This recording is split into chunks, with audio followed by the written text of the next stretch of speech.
बिस्मिल्लाहिर्रहमानिर्रहीम। Dear students, अस्सलाम वालेकुम। 8th class math unit number 4 का आज लेक्चर नंबर 2 है। प्रोपोर्शन के हवाले से डायरेक्टली प्रोपोर्शन और इन्वर्सली प्रोपोर्शनल के सवालात को हम किस तरीके से सॉल्व आउट करते हैं। आज हमारा क्वेश्चन नंबर 3 है।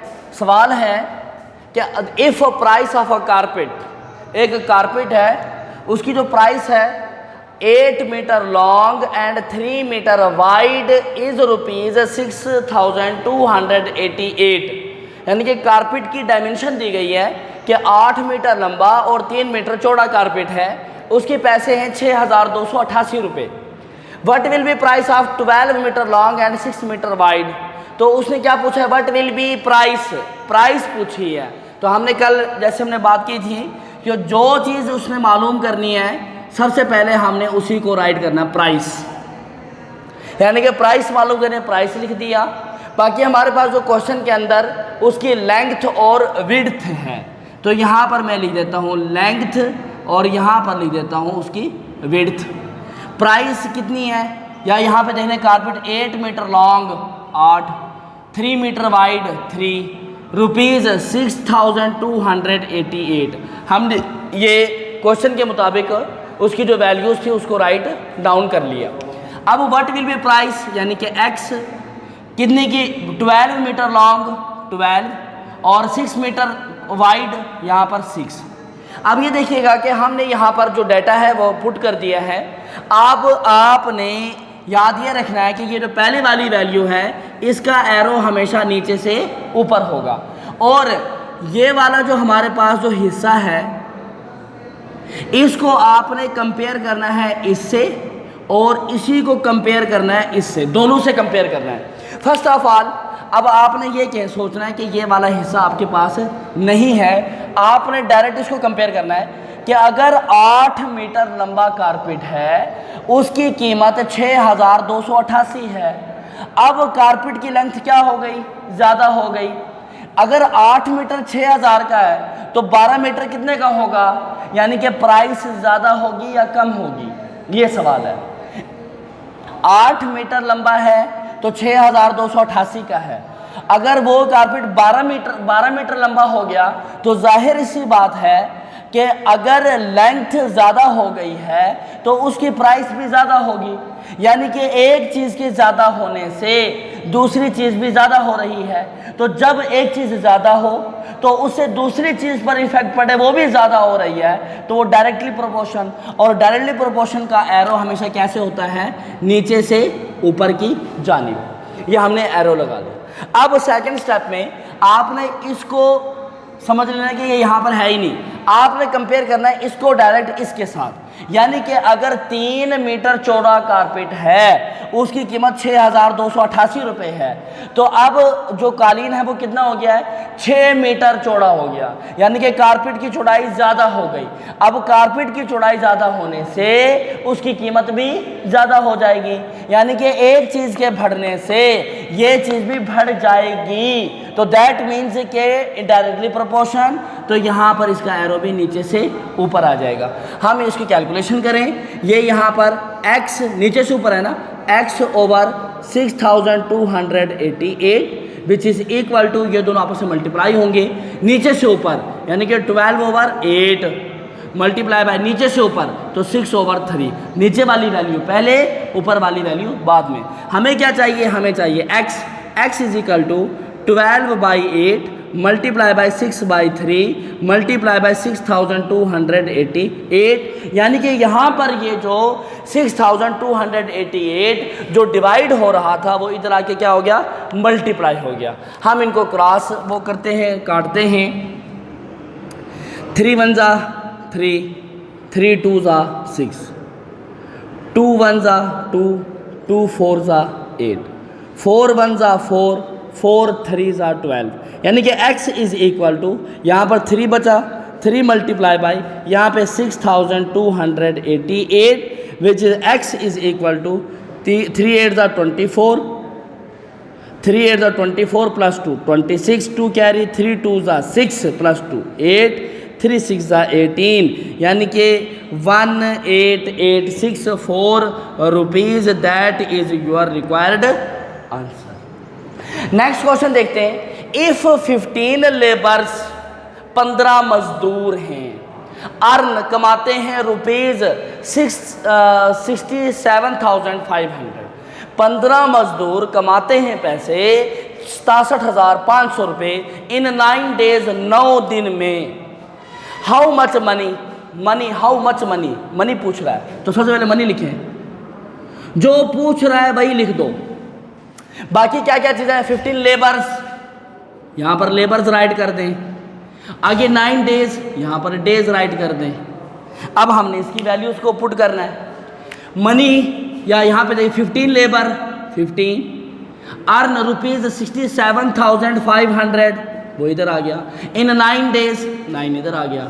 How much money x will 10 labours 10 earn in 12 days, 12 दिनों में कितने करेंगे आप जानते हैं। अब ये देखिएगा कि हमारे पास ये वाली जो वैल्यू है या ये जो पहले जो हम लिखते हैं ये कंपेयर होगा इससे भी, ये कंपेयर होगा इससे भी, और इसकी जो एरो है ये अंडरस्टूड है, ये नीचे से ऊपर ऐसे ही लगेगी।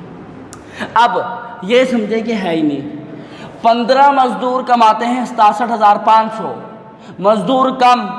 अब मुझे ये बताएं, ज़्यादा मजदूर ज़्यादा कमाएंगे या कम मजदूर ज़्यादा कमाएंगे? जो ज़्यादा मजदूर ज़्यादा कमाएंगे, कम मजदूर होंगे तो कम पैसे कमाएंगे।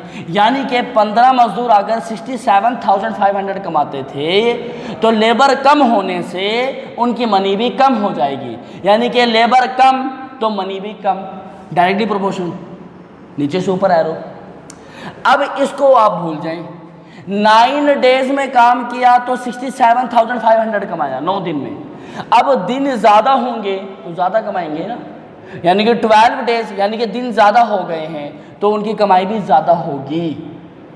यानी कि आपने इसको कंपेयर ऐसे करना है कि एक जो आपके पास जो आंसर आएगा ना वो आपने खुद से उसको गैस करना होता है। यानी कि 9 डेज में 67,000 कमाया तो 12 डेज में, तो अब ये अंडरस्टूड बात है कि 12 डेज में वो ज़्यादा कमाएंगे।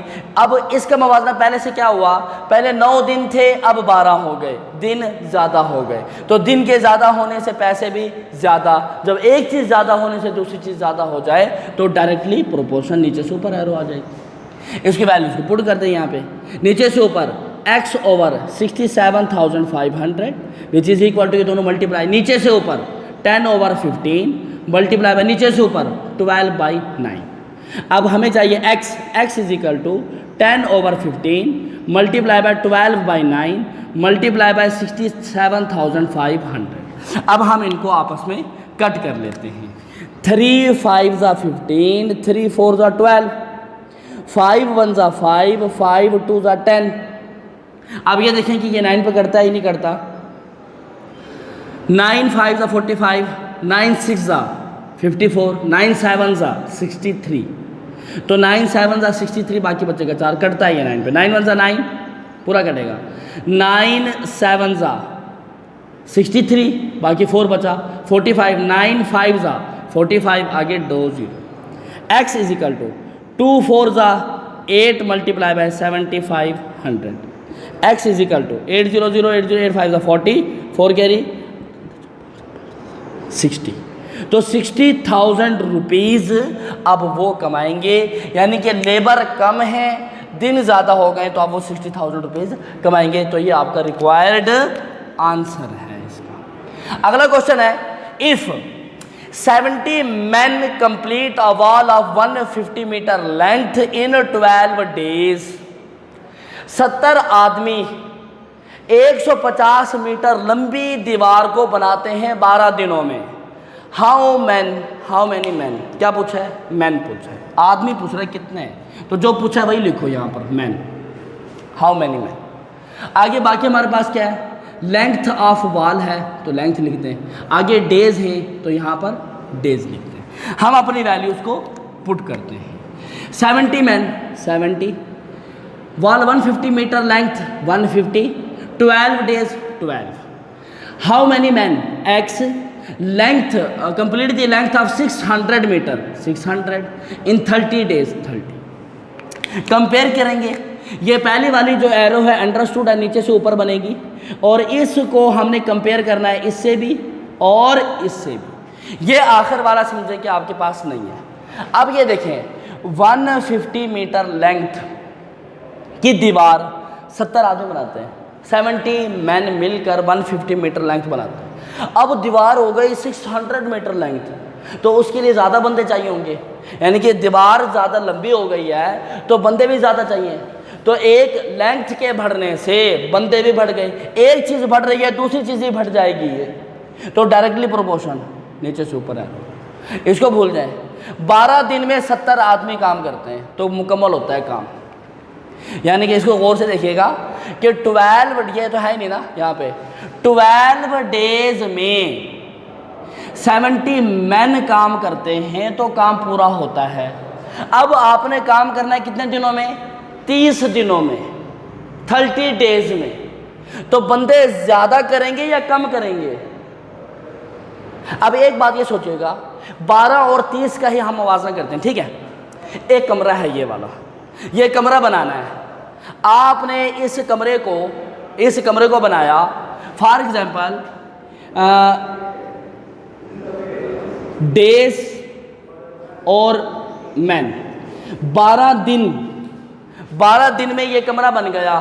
बंदे कितने काम कर रहे थे? 10 कर रहे थे। फॉर एग्जांपल 10 बंदे काम कर रहे थे तो ये कमरा 12 दिन में बन गया। 12 दिन तो 10 बंदे आपने लगाए हुए हैं इस कमरे को बनाने में, 10 बंदे, 10 आदमी काम कर रहे हैं, तब जाके वो 12 दिन में काम कंप्लीट करते हैं। आप कहते हैं कि भाई मुझे कोई जल्दी नहीं है, 12 दिन की बजाय 30 दिन ले लो। आप मुझे ये बताएं, अब आप बंदे और ज़्यादा करेंगे या कम करेंगे? बंदे हम कम करेंगे, क्योंकि बंदे और ज़्यादा लगाने से तो काम जल्दी ख़त्म हो जाएगा, डेज और कम हो जाएंगे। तो अगर मैं ये कहता हूँ कि 30 डेज में काम करो, तो मैं जाहिर सी बात है बंदों को कम कर दूंगा। मैं कह दूंगा कि 4 बंदे लगे रहो, 30 दिन तक काम कर दो मुझे। अब यहीं पर यही बात है कि 12 डेज में काम मुकम्मल किया कितने बंदों ने? 70 बंदों ने। हम कह रहे हैं कि 30 दिन में काम करो भाई आप। अब जो 30 दिन में जिसने काम करना है तो बंदे हम क्या करेंगे? कम करेंगे। मतलब क्या हुआ कि दिन ज़्यादा होने का मतलब ये है कि बंदे कम करो। एक चीज़ ज़्यादा हो रही है तो दूसरी चीज़ कम करो। तो जब एक चीज़ ज़्यादा हो रही हो और दूसरी चीज़ कम हो रही हो तो इन्वर्सली प्रोपोर्शन, और इन्वर्सली प्रोपोर्शन का एरो ऊपर से नीचे की जानिब आता है। अगली हम इसको कैलकुलेशन करते हैं इसकी। नीचे से ऊपर x/70 which is equal to, ये मल्टीप्लाई होगा, नीचे से ऊपर 600/150 मल्टीप्लाई बाय ऊपर से नीचे, यानी कि 12/30 आएगा। ये एरोज का मतलब यही होता है कि आपने कैसे उसको करना है। तो x is equal to 600/150 multiply by 12/30 multiply by 70, यानी कि 70 उधर आके मल्टीप्लाई होगा। हम इसको क्या करेंगे, अब कट करते हैं। पहली इस ज़ीरो को इस ज़ीरो से काट दी और इस ज़ीरो को इस ज़ीरो से काट दिया। 15 1 15, 15 4 60 होते हैं। 3 1 3, 3 4 12 होते हैं। तो x is equal to 4 multiply by 4 multiply by 7। तो x is equal to 4 4 16, 16 7 7 6 42, 4 carry, 7 1 7 + 4 1 1 2 क्या मैन, यानी कि 7 4 28 मल्टीप्लाई 4 4 32 1 1 2, यानी कि 1 1 2 मैन हम कर देंगे। अब ये देखिएगा कि यहाँ पर 112 आदमी हैं। दीवार की लेंथ भी हमने बढ़ाई है ना, तो दीवार की लेंथ बढ़ाई है और 30 दिन में वो काम करेंगे। तो ये आपका रिक्वायर्ड आंसर आएगा कि 112 मैन, यानी कि 112 आदमी आपको रिक्वायर्ड होंगे इस काम को कंप्लीट करने में। तो ये बेटा 4.1 एक्सरसाइज के क्वेश्चन है, पहले 5 सवाल हो चुके हैं, ये आज दूसरा लेक्चर था इसका। तो इंशाल्लाह बाकी क्वेश्चन को हम नेक्स्ट लेक्चर में करेंगे। आपने बेटा डेली का वर्क डेली लाजमी करना है, इनकी प्रैक्टिस करनी है, इनको अच्छे से तैयार करना है, नीट रजिस्टर बनाएं, उसके ऊपर वर्क करें, काम को दिलजमी से करें। Wish you best of luck, thank you.